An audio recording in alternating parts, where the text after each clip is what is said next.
தந்தை பெரியாரை சீமான் இழிவாக பேசியதால் நாம் தமிழர் கட்சி வேட்பாளர் சீதாலட்சுமி மிகப்பெரிய தோல்வியை தழுவினார் என மே 17 இயக்கத்தின் ஒருங்கிணைப்பாளர் திருமுருகன் காந்தி தெரிவித்துள்ளார்.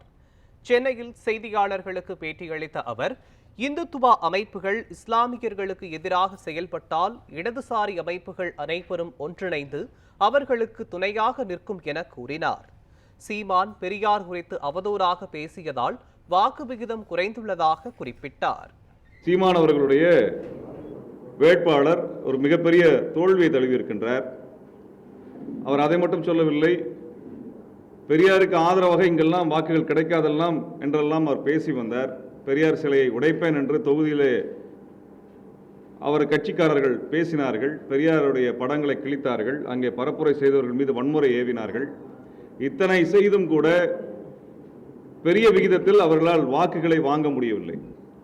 இரண்டாவது, பெரியார் குறித்து இழிவாக அவதூறு வகையிலே பேசியது அவரது வாய்ப்பை மிகப்பெரிய அளவுக்கு குறைத்திருக்கிறது என்பது அப்பட்டமான உண்மையாக இப்பொழுது வெளியில் வந்திருக்கிறது.